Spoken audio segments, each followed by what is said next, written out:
promised ferrous sulfate to preserve the ice of Antarctica forever. I said, is this an easy task with the presence of the 13th most advanced beings in the green-blue-white sphere? He said, I have promised my love.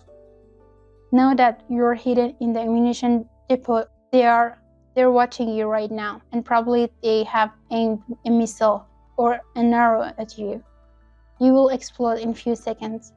But if you didn't, I want you to help me fulfill my promise to ferrous sulfate. I raised my hand as a sign of surrender, but it was too late and I lost my head. I was lost in nothingness for a while when I heard the sound of a flute again. This time it was not beautiful and melodious like the last time, but it was sad and lonely, as if it was being played by the hands and mouth of life. I followed the sound of flute and again encountered the same hole in the nothingness. I came out of the hole of nothingness and landed on the planet of the little prince. The only thing on the very small planet was a half-dead flute lying in a corner, and the wind's hand was making a sound out of it. There was not the little prince, he was just a flute. I had burned the red flowers myself. It was just a flute and a small planet and a small star that seemed to have nothing to shine and was setting. The sunset of the planet was beautiful, but here, far away from the photosynthesizing microbe, misled by Phaphil, I felt a little sad. I searched the whole galaxy of the little prince's planet, the Sombrero Galaxy M104, to maybe find a red rose. It took me a few months, but I finally found it inside a rock at the edge of the ocean. I split the rock and took out the flower. I planted the flower in the little prince planet and told her, now it's your turn to wait for him. The little red rose that had just started to leave said, what are you saying? I said, let it go. You'll find it yourself later. You can't blame anyone for loving beauty. I sat there on the planet of the little prince and watched the sunrise. I called Phaphil. He picked up the phone and said, thank you, Quantum. You're alive. I said, please explain. He said, I wanted you to say to yourself that this retarded planet does not have the ability to deal with Proxima, and you must help them. I said, and then I died. Phaphil said, how are you alive? I said, nothingness had a hole. Did you know that nothingness is pierced? He said, yes, I came out of there myself. I said, shouldn't we take this nothingness hole report to the Palace of Injustice and Inequality in the 23rd sky? He said, no, saving the green-blue-white sphere is more essential for now. I said, do it yourself. I'm going to go back for that photosynthesizing microbe that I left in your planet. I'll take her and we'll go to the trip all galaxy together and watch the stars rise in every planet and asteroid. He said, if you want to do this, you must first fulfill my request. I said, what does that mean? He said, you know that I arranged your love for you? I said, I was killed last time to compensate for you. Phaphil said, even if you get killed 1,000 times for love, it's still not enough.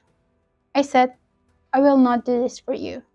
He said, look, if you don't do this, one day I will find the photosynthesizing microbe anywhere in the world and destroy it.